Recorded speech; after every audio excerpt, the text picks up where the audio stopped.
Los dos poetas que ocuparán nuestras últimas lecciones, Pablo Neruda y Jorge Luis Borges, son en cierto sentido representantes de dos modos opuestos y podría decirse que complementarios de concebir la poesía en general y la obra propia en particular. Hay poetas que, como Borges, parecen escribir siempre el mismo libro, que se mantienen fieles a unos temas y modos inconfundiblemente personales.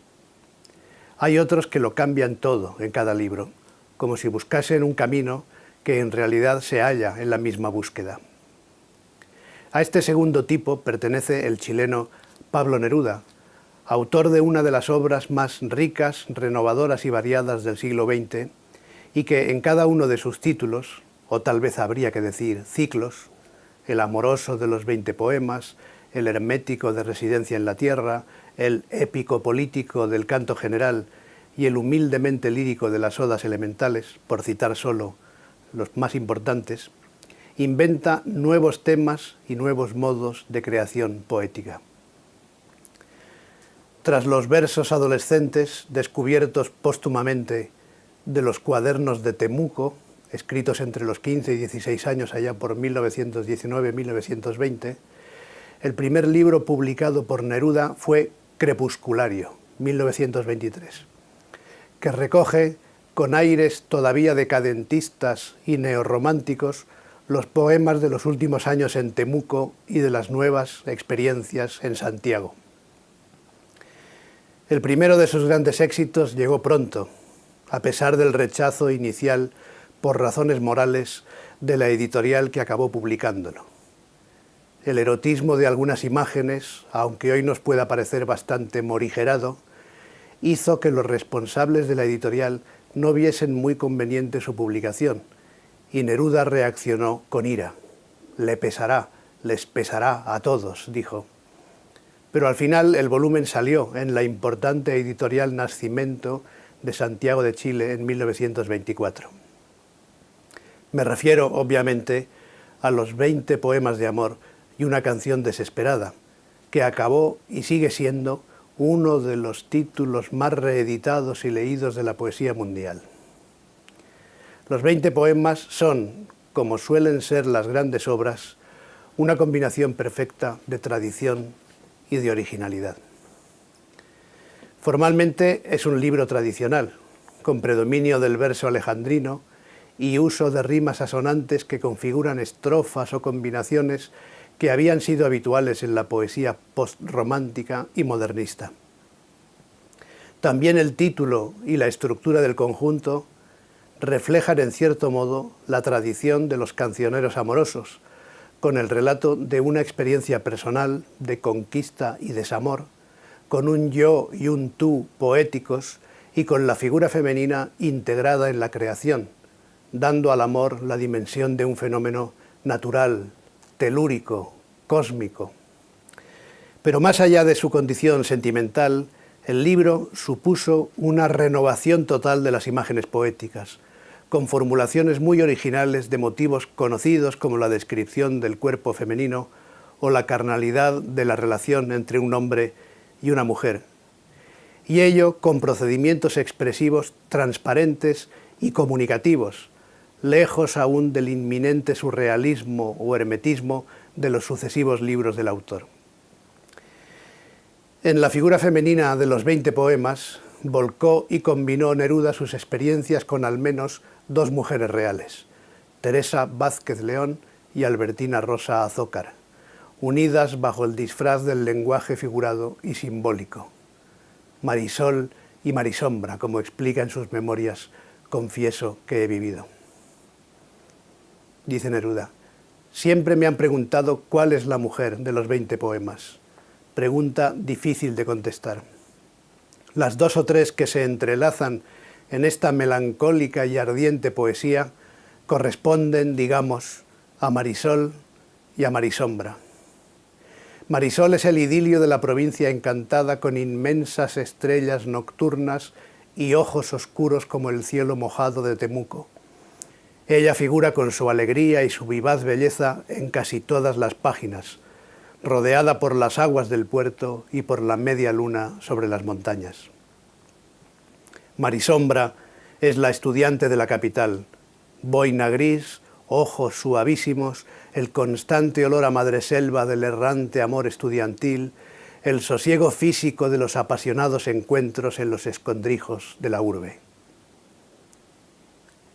Escuchemos el primer poema en la voz del propio poeta. Blancas colinas, muslos blancos, te pareces al mundo en tu actitud de entrega. Mi cuerpo de labriego salvaje te socava y hace saltar el hijo del fondo de la tierra. Fui solo como un túnel, de mí huían los pájaros, y en mí la noche entraba su invasión poderosa. Para sobrevivirme te forjé como un arma, como una flecha en mi arco, como una piedra en mi onda.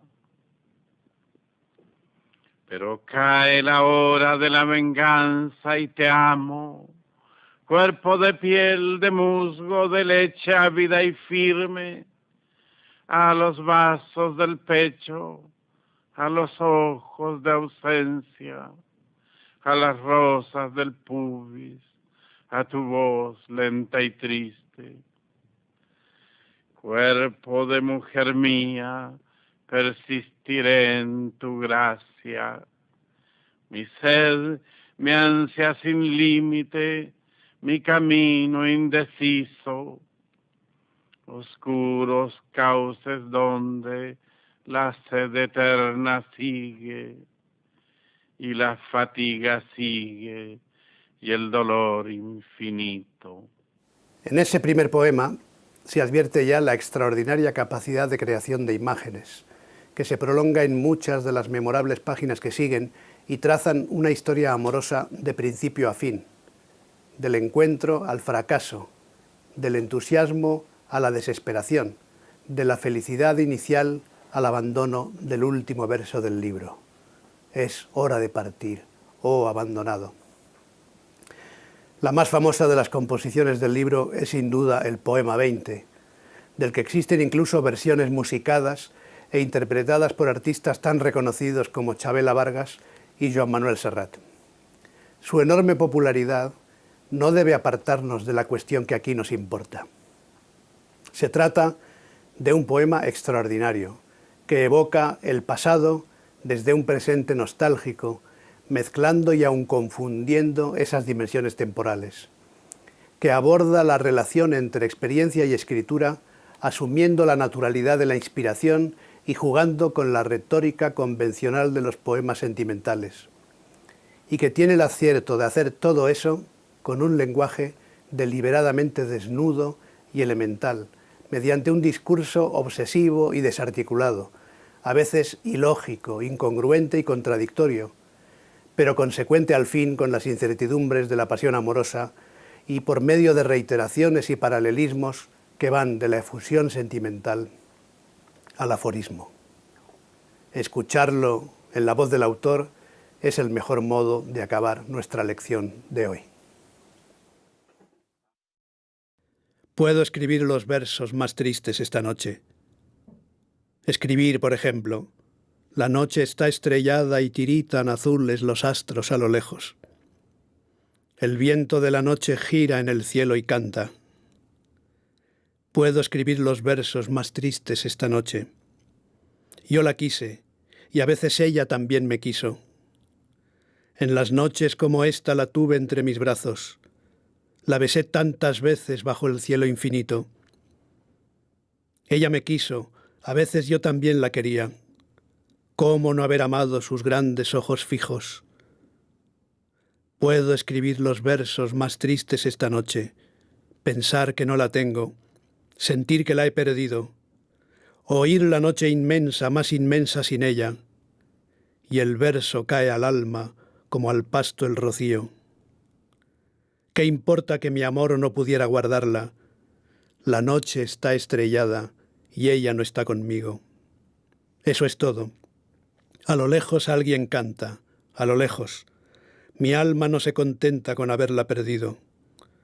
Como para acercarla mi mirada la busca, mi corazón la busca y ella no está conmigo. La misma noche que hace blanquear los mismos árboles.